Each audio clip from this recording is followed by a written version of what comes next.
Ente tahu nggak, di antara banyaknya bisnis, salah satu bisnis yang paling paling everlasting, paling awet, paling konsis, paling sustain, dan paling cuan.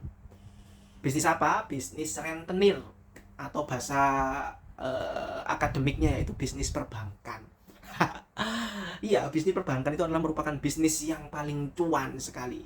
Ya, jadi bank itu kan istilahnya kan sebagai lembaga intermediate, ya, penengah antara orang yang mempunyai uang dengan orang yang menggunakan uang. Di sana bank sebagai penengah di antara keduanya.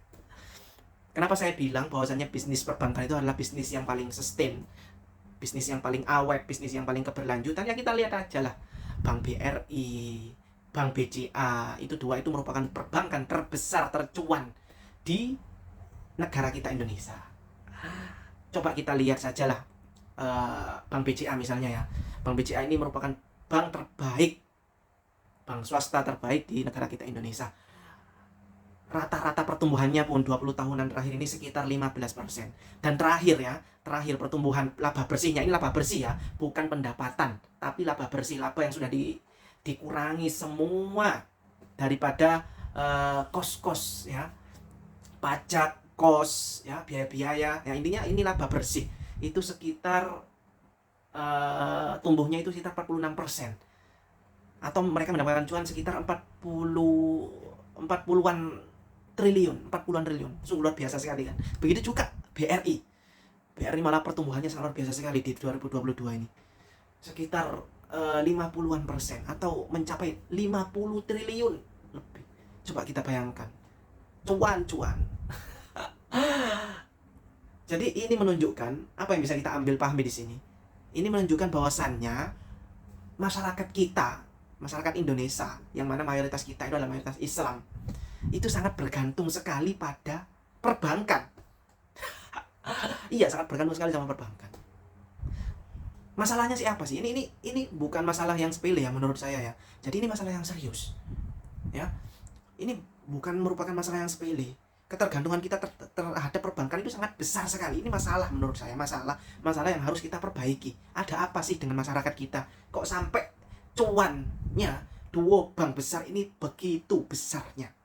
Ini belum bank yang lain ya, belum bank Mandiri, belum bank BNI, dan belum bank kerucil-kerucil lainnya, belum bank syariahnya. Ini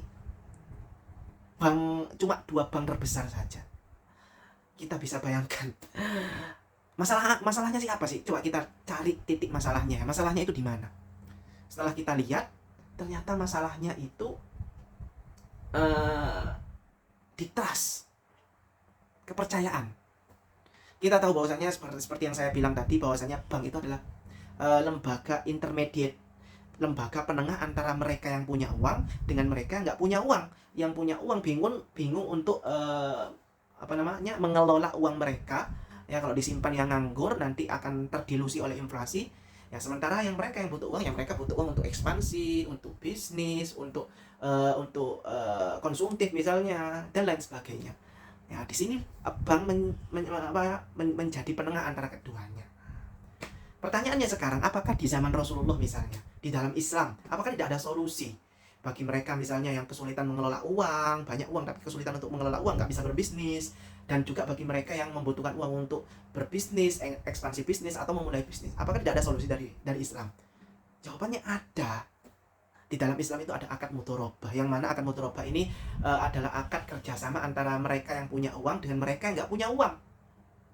Ya, jadi nanti yang punya uang ini menyerahkan uangnya kepada mereka nggak punya uang, yang tentunya yang punya keterampilan dalam berbisnis, ya, tapi mereka nggak memiliki modal.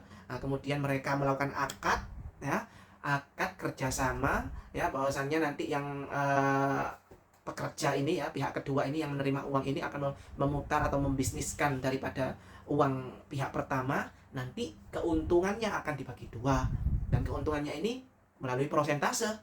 Misalnya 10%, 20%, 20% bagi pihak kedua, 30% atau 50-50%. Ya, nanti misalnya ketika cuan, misalnya bulan pertama misalnya cuannya 1 juta misalnya, ya berarti 500.000, 500.000. Nanti ketika bulan kedua cuannya misalnya 5 juta misalnya, ya berarti 2,5 juta, 2,5 juta, seperti itu. Islam sudah memfasilitasi. Kemudian di dalam Islam juga ada akad qard, misalnya yang ingin pinjam uang misalnya. Di dalam Islam juga ada namanya qardul hasan, meminjamkan uang.